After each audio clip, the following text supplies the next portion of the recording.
नमस्कार, मैं आलोक सिंह आपके साथ फार्मास्यूटिकल जूरिस्प्रूडेंस के फार्मेसी एक्ट के बारे में कुछ जानने की कोशिश कर रहा हूँ। इस चैप्टर का एक topic pharmacy council of India हम लोगों ने स्टडी कर लिया। दूसरी टॉपिक स्टेट फार्मेसी काउंसिल, उसका कॉन्स्टिट्यूशन और कंपोजिशन क्या है उसके बारे में भी हम लोगों ने जान लिया। आज हम लोग ये जानने की कोशिश करेंगे स्टेट फार्मेसी काउंसिल इनका क्या फंक्शंस है, स्टेट फार्मेसी काउंसिल क्या फंक्शन परफॉर्म करती हैं।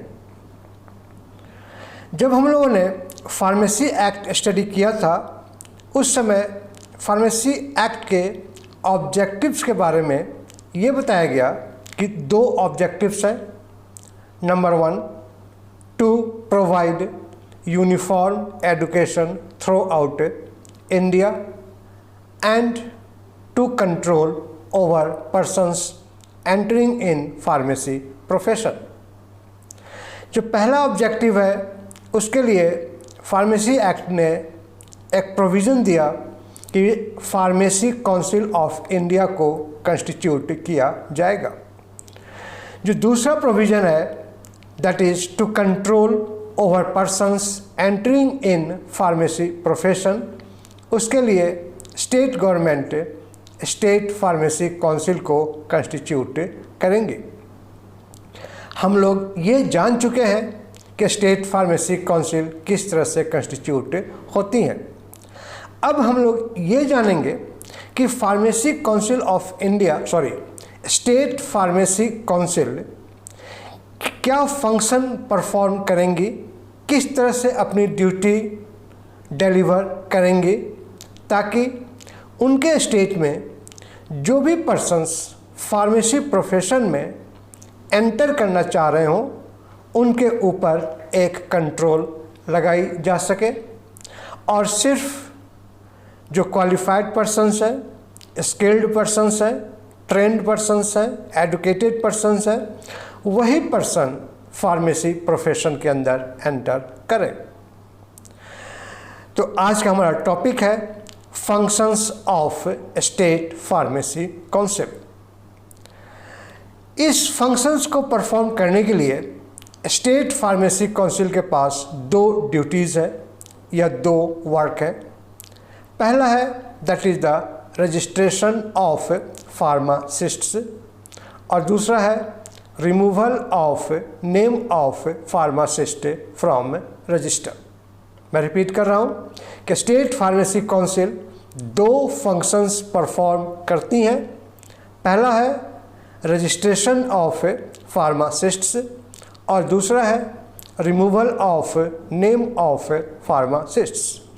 और इन्हीं दो फंक्शंस के द्वारा स्टेट फार्मेसी काउंसिल कंट्रोल करेंगी कि सिर्फ qualified, duly educated, trained, skilled, experienced person ही फार्मेसी प्रोफेशन में एंटर करें। तो चलिए हम लोग आज का अपना क्लास स्टार्ट करते हैं।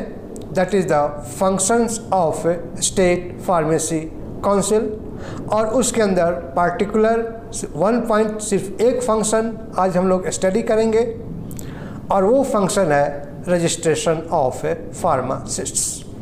तो आज हम लोग ये जानेंगे कि स्टेट फार्मेसी काउंसिल किस तरह से फार्मासिस्ट्स का रजिस्ट्रेशन करती हैं।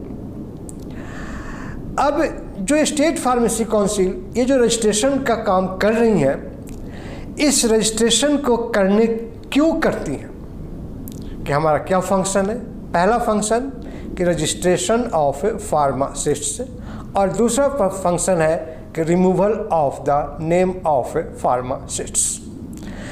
अब ये फंक्शन किस लिए कंट्रोल की जा रही है, किस लिए परफॉर्म की जा रही है, ताकि जो पर्सन फार्मेसी प्रोफेशन में एंटर करे उनके ऊपर कंट्रोल लगाई जा सके। इस क्लास को शुरू करने से पहले हम लोग ये जानेंगे कि जो रजिस्ट्रेशन की जा रही है इस रजिस्ट्रेशन का क्या पर्पस है, ऐसा रजिस्ट्रेशन क्यों की जा रही है और इसका क्या हमारे गोल अचीव होगा। सबसे पहला कि जब रजिस्ट्रेशन की जा रही है इसका मतलब क्या हुआ कि जिस पर्सन के पास प्रॉपर क्वालिफिकेशन है, फार्मेसी की क्वालिफिकेशन है, हम उसी पर्सन को रजिस्ट्रेशन नंबर इशू करेंगे।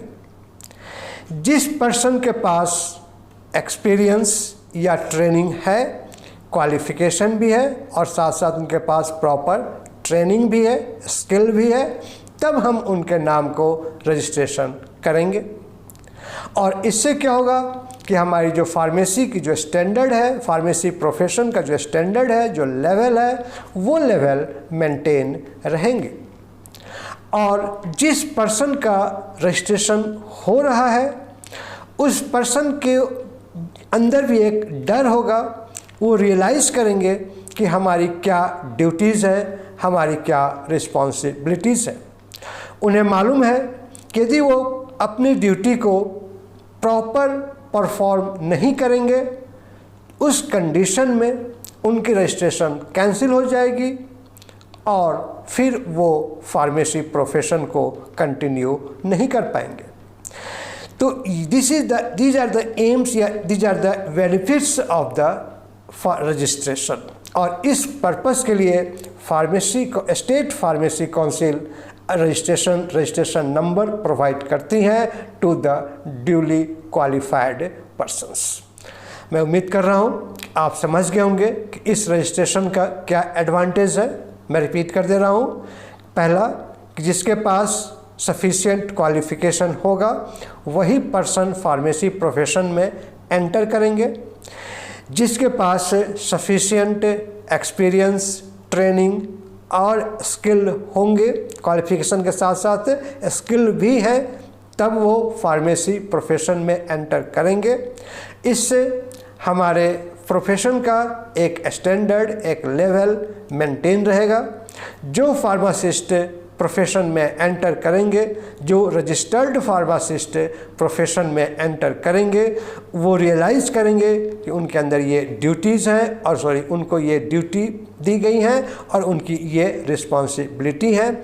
और यदि वो इस ड्यूटी और इस रिस्पॉन्सिबिलिटी को प्रॉपर तरीके से परफॉर्म नहीं करेंगे तो उनके रजिस्ट्रेशन कैंसिल कर दी जाएंगी।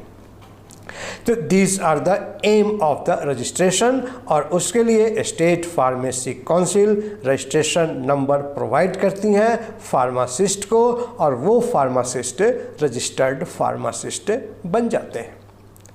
अब हम लोग आते हैं अपने पॉइंट पे कि जो रजिस्ट्रेशन है वो रजिस्ट्रेशन किस तरह से करती हैं, क्या उनका प्रोसीजर होगा।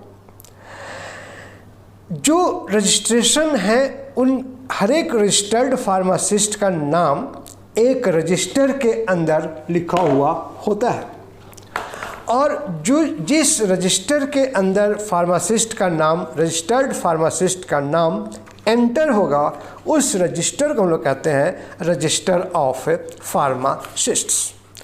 अब ये जो रजिस्टर ऑफ फार्मासिस्ट्स होंगे इसके अंदर फार्मासिस्ट का नाम, उनका residential address, date of registration, qualification at time of registration, professional address और भी कुछ पार्टिकुलर्स जो स्टेट गवर्नमेंट कहेंगी वो सारे पार्टिकुलर्स इस रजिस्टर के अंदर एंटर होंगे और उस रजिस्टर को हम लोग नाम देते हैं रजिस्टर ऑफ फार्मासिस्ट्स। अब ये जो रजिस्टर ऑफ फार्मासिस्ट्स हैं ये दो तरह की होंगी। एक हम लोग कहेंगे फर्स्ट रजिस्टर और दूसरे का नाम होगा that is the subsequent register. First resistor and subsequent register. अब हम लोग जानते हैं कि ये फर्स्ट रजिस्टर क्या है और first resistor pharmacy state pharmacy council किस तरह से कंस्टिट्यूट होती हैं। जिस समय स्टेट के अंदर कोई भी स्टेट फार्मेसी काउंसिल कंस्टिट्यूट नहीं हुई है उस समय स्टेट गवर्नमेंट फार्मासिस्ट का रजिस्ट्रेशन करती हैं और जिस रजिस्टर के अंदर उन फार्मासिस्ट का नाम लिखा होगा, उनका एड्रेस लिखा होगा, उनकी प्रोफेशनल क्वालिफिकेशंस लिखी होंगी, उनका डेट ऑफ रजिस्ट्रेशन लिखा होगा, उस रजिस्टर को हम लोग कहेंगे it is first register. Means कि first register is prepared by state government before constitution of state pharmacy council. Means के स्टेट में स्टेट फार्मेसी काउंसिल नहीं है और स्टेट गवर्नमेंट एक रजिस्टर प्रिपेयर कर रही है फार्मासिस्ट के लिए, उस रजिस्टर का नाम देंगे it is the first resistor. अब इसके अंदर रजिस्ट्रेशन कैसे होंगी, उनका क्या प्रोसीजर होगा। सबसे पहले स्टेट गवर्नमेंट एक बॉडी बनाती है और उस बॉडी को हम लोग कहते हैं रजिस्ट्रेशन ट्राइब्यूनल। रजिस्ट्रेशन ट्राइब्यूनल, इस रजिस्ट्रेशन ट्राइब्यूनल के अंदर 3 मेंबर्स, स्टेट गवर्नमेंट किसी भी 3 मेंबर्स को नॉमिनेट करेंगी और वो पर्सन इस रजिस्ट्रेशन ट्राइब्यूनल के मेंबर माने जाएंगे। इसके अलावा state government with consent of these 3 persons एक रजिस्ट्रार का अपॉइंटमेंट करेंगी और जो ये रजिस्ट्रार होगा वो इस रजिस्ट्रेशन ट्राइब्यूनल का सेक्रेटरी के रूप में भी वर्क करेंगे। मीन्स स्टेट गवर्नमेंट एक रजिस्ट्रार कम सेक्रेटरी की अपॉइंटमेंट करेगी फॉर दिस रजिस्ट्रेशन ट्राइब्यूनल। अब ये जो ट्राइब्यूनल के मेंबर्स हैं, रजिस्ट्रार हैं, सेक्रेटरी हैं, ये स्टेट के जो लीडिंग न्यूज़पेपर्स हैं उन न्यूज़पेपर्स में एडवर्टाइजमेंट देंगे कि जो भी पर्सन रजिस्ट्रेशन करवाना चाह रहे हैं एज ए फार्मासिस्ट वो अपना एप्लीकेशन इस ट्राइब्यूनल के पास सबमिट करें। इसके लिए वो एक लास्ट डेट फिक्स करेंगे और उसके साथ साथ कुछ फ़ी भी प्रेस्क्राइब करेंगे। रजिस्ट्रेशन ट्राइब्यूनल के पास जो भी एप्लीकेशन आ रही हैं विथ फीस एंड बिफोर और on the last date registration tribunal उस एप्लीकेशन को चेक करेंगे। किसी भी फर्स्ट रजिस्टर में रजिस्ट्रेशन करने के लिए जो मिनिमम एज है दैट इज़ द 18 ईयर्स और पर्सन उस स्टेट का रेसिडेंट हो, बोनाफाइड रेसिडेंट हो या पर्सन उस स्टेट में फार्मेसी के बिजनेस कर रहा हो या वो पर्सन उस स्टेट में फार्मेसी प्रोफेशन के अंदर इन्वॉल्व हो। मैं रिपीट कर रहा हूँ कि रजिस्ट्रेशन ट्राइब्यूनल एप्लीकेशन इनवाइट करेंगे through leading newspaper, last day fix करेंगे टू सबमिट एप्लीकेशन और उसके साथ साथ वो कुछ फ़ी भी डिसाइड करेंगी और वो फीस के साथ एप्लीकेशन सबमिट किया जाएगा। जो भी पर्सन इस एप्लीकेशन को सबमिट करेंगे उनका मिनिमम एज 18 ईयर्स होनी चाहिए, उस स्टेट के वो बोनाफाइड सिटीजन, बोनाफाइड रेसिडेंट होना चाहिए या वो उस स्टेट में फार्मेसी का बिजनेस कर रहे हों या उस स्टेट में वो फार्मेसी के प्रोफेशन में इन्वॉल्व हो। अब यहाँ पर एक पॉइंट आ रहा है that is the minimum age for registration और ये एज बताई गई कि दिस इज़ 18 ईयर्स। मतलब क्या हुआ कि कोई भी फार्मासिस्ट 18 ईयर्स में अपने रजिस्ट्रेशन नंबर को एक्वायर कर सकता है, 18 ईयर्स में वो रजिस्टर्ड फार्मासिस्ट हो सकता है और वो 18 ईयर्स में फार्मेसी रिलेटेड जॉब्स भी ज्वाइन कर सकता है।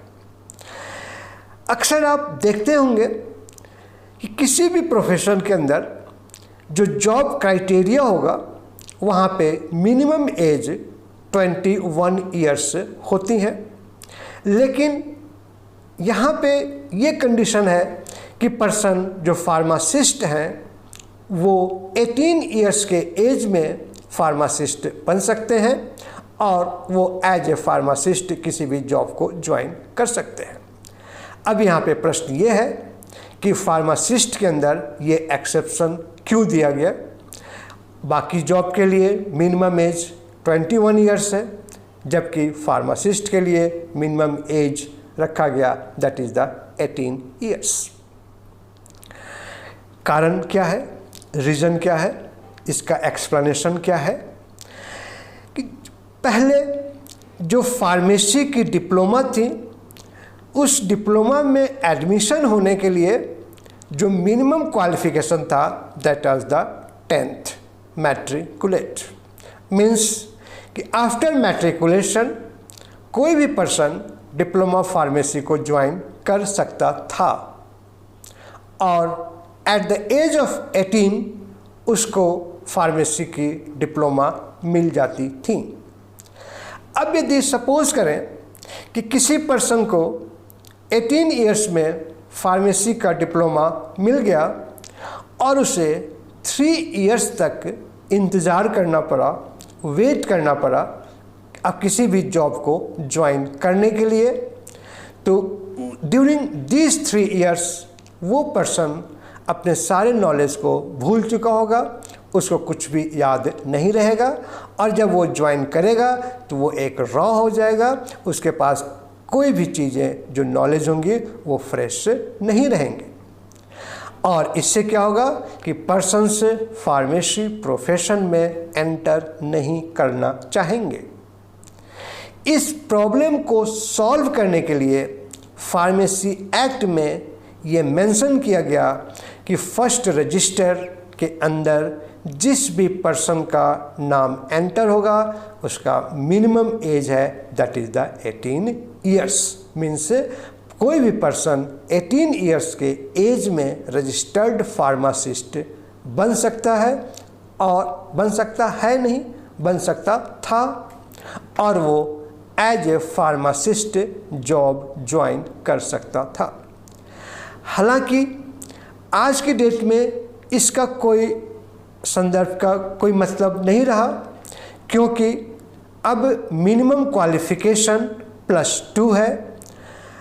यूजुअली 18 ईयर्स के एज में +2 कंप्लीट होती हैं और पर्सन्स को जब तक डिप्लोमा हासिल होगा तब तक वो 20 या 21 ईयर्स से अचीव कर चुका होगा।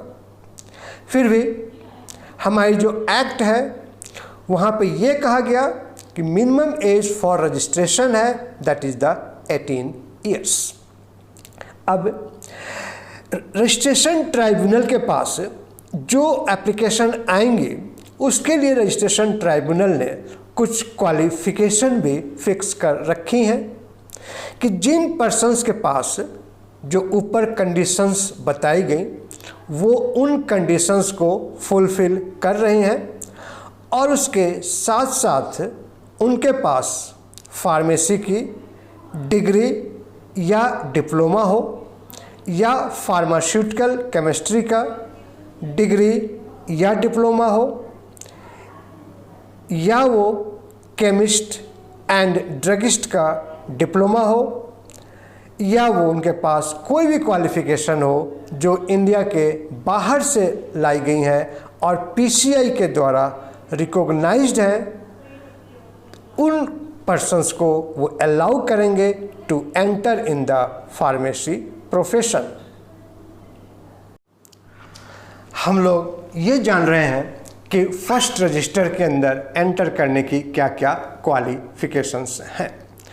एक बार मैं उन क्वालिफ़िकेशंस को फिर से रिपीट कर रहा हूँ कि पर्सन्स के पास फार्मेसी की डिग्री या डिप्लोमा हो, फार्मास्यूटिकल केमिस्ट्री की डिग्री या डिप्लोमा हो या उनके पास केमिस्ट एंड ड्रगिस्ट डिप्लोमा हो जो किसी भी इंडियन यूनिवर्सिटी के द्वारा इशू की गई है या स्टेट गवर्नमेंट के द्वारा इशू की गई हैं, या उनके पास कोई ऐसा क्वालिफिकेशन हो जो आउटसाइड इंडिया प्रोवाइड किया गया है और वो qualification pharmacy council of India से रिकॉग्नाइज्ड है, तो ये पर्सन्स अपने एप्लीकेशन को रजिस्ट्रेशन ट्राइब्यूनल के पास सबमिट कर सकते हैं with prescribed fees and up to last date of application. इसके अलावा सेकेंड सेट्स भी हैं, इसमें करीब 4 सेट्स हैं क्वालिफिकेशंस के। पहला सेट जो हमारे क्वालिफिकेशन का हो गया, जो हमने स्टडी कर लिया, that is purely related with the pharmacy profession. जो दूसरा क्वालिफिकेशन है या दूसरा सेट है क्वालिफिकेशंस की, वहाँ पर यह कहा जा रहा है कि पर्सन्स के पास किसी भी इंडियन यूनिवर्सिटी का कोई भी डिग्री है और उसके साथ साथ उनके पास ड्रग्स की कंपाउंडिंग एंड डिस्पेंसिंग की 3 इयर्स एक्सपीरियंस है किसी भी हॉस्पिटल या किसी भी डिस्पेंसरी के अंदर, जहाँ पे रजिस्टर्ड मेडिकल प्रैक्टिशनर्स के प्रेस्क्रिप्शंस पे मेडिसिन्स की डिस्पेंसिंग या कंपाउंडिंग की जाती हैं, वो पर्सन भी एलिजिबल है for registration in the first resistor. जो तीसरा सेट है, वहाँ पर यह कहा गया कि एक सर्टिफिकेट होती हैं जिसे हम कहते हैं कंपाउंडर्स एंड डिस्पेंसर्स, कि जिसके पास कंपाउंडर्स एंड डिस्पेंसर्स का सर्टिफिकेट हो, जो स्टेट गवर्नमेंट के द्वारा रिकॉग्नाइज्ड हो और कम से कम 5 साल का एक्सपीरियंस हो। वहाँ पे क्या कहा गया डिग्री में, at least he should have 3 years experience, और यहाँ क्या कहा जा रहा है कि at least he should have 5 years experience in compounding and dispensing of medicines on prescription of registered medical practitioner in a hospital or dispensary। और जो 4th सेट है, वहाँ पर यह कहा जा रहा है कि पर्सन्स के पास वो रजिस्टर्ड मेडिकल प्रैक्टिशनर के हो और वो किसी दूसरे स्टेट में यदि वो रजिस्टर्ड फार्मासिस्ट है तो वो भी पर्सन फर्स्ट रजिस्टर के अंदर रजिस्ट्रेशन के लिए एप्लीकेशन सबमिट कर सकता है। मैं उम्मीद कर रहा हूँ आपको ये क्वालिफ़िकेशन समझ में आ रही होंगी। सबसे पहला क्वालिफ़िकेशन क्या हमारा है, that is purely based on the pharmacy education, that is the person had degree और डिप्लोमा इन फार्मेसी और degree in diploma in pharmaceutical chemistry और chemists and druggist diploma granted by any Indian university or recognized by state government or any qualification granted by authority outside India and recognized by the Pharmacy Council of India। दूसरा qualification क्या हो गया हमारा कि persons have degree from any Indian university with 3 years experience in compounding and dispensing of drugs in hospital or dispensary on prescription of registered medical practitioner। और third qualification क्या कहा गया, persons have certificate of compounders and dispensers recognized by state government and has at least 5 years experience in hospital or dispensary to compound and dispense drugs on prescription of registered medical practitioners। अब क्या होगा कि जो registration tribunal है उनके पास जितने भी application आई हैं उन सभी एप्लीकेशंस को वो चेक करेंगे और जिनकी क्वालिफ़िकेशन ठीक लग रही हैं, जिनकी टर्म्स एंड कंडीशंस फुलफिल हो रही हैं, उनका नाम वो फर्स्ट रजिस्टर के अंदर एंटर कर लेंगे और उन पर्सन्स को रजिस्ट्रेशन नंबर इशू कर देंगे।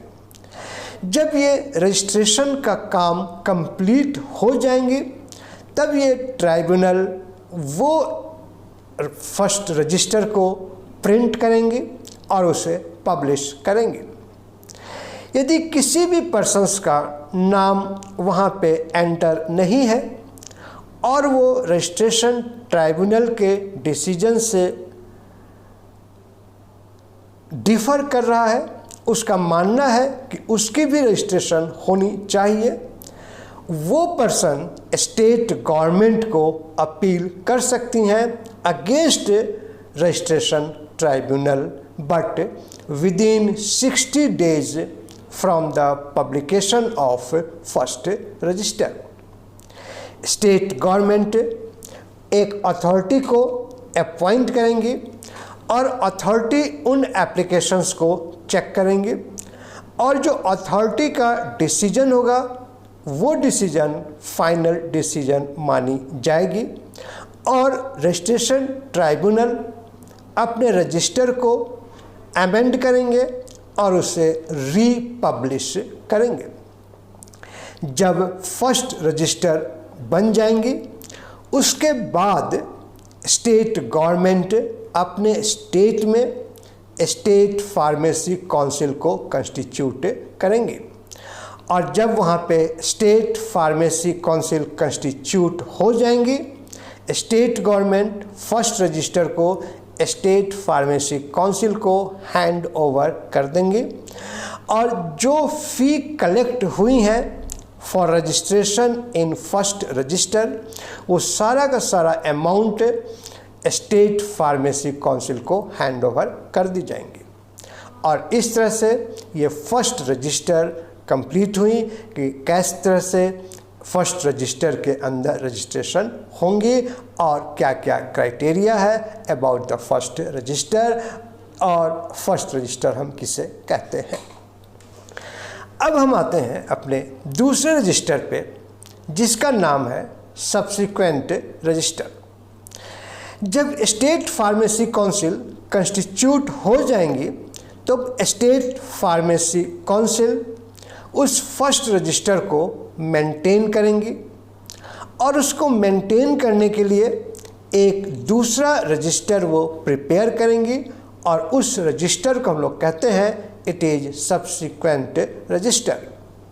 मतलब क्या हुआ कि state pharmacy council prepare subsequent register to maintain first register कि फर्स्ट रजिस्टर को मेंटेन रखा जा सके और उसके अंदर नए लोगों का रजिस्ट्रेशन हो सके। तो जो नए लोगों की रजिस्ट्रेशन होंगी उसके उस रजिस्टर का हम नाम देंगे it is the subsequent register.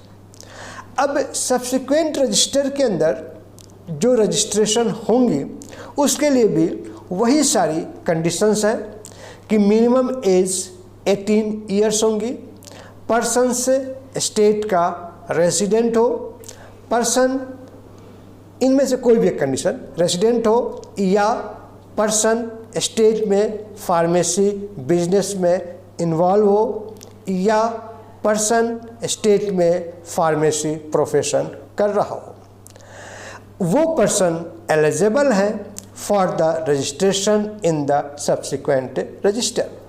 लेकिन उस पर्सन के पास कुछ क्वालिफ़िकेशंस भी होनी चाहिए। अब यहाँ पे जो क्वालिफ़िकेशंस हैं इसका 2 सेट्स हैं। वहाँ पे कितना था 4 सेट्स थे, यहाँ पे कितने हैं 2 सेट्स। पहला है before implementation of education regulation कि स्टेट में स्टेट फार्मेसी काउंसिल बन चुकी हैं लेकिन उस स्टेट में अभी एजुकेशन रेगुलेशन को जो पीसीआई के द्वारा फ्रेम की गई है उस एजुकेशन रेगुलेशन को इम्प्लीमेंट नहीं किया गया है।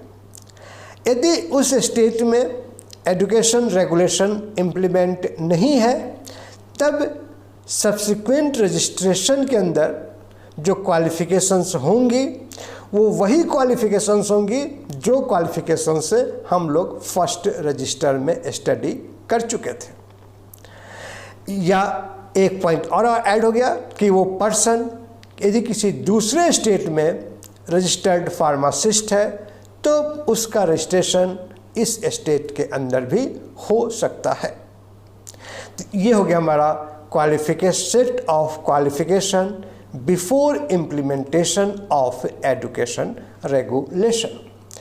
यदि सपोज करें कि स्टेट के अंदर एजुकेशन रेगुलेशन को इम्प्लीमेंट कर दी गई हैं, तब जो फर्स्ट सेट ऑफ क्वालिफिकेशन है वो इम्प्लीमेंट नहीं होंगी और ये सेकंड सेट ऑफ क्वालिफिकेशन को फॉलो किया जाएगा to grant registration number to applicant.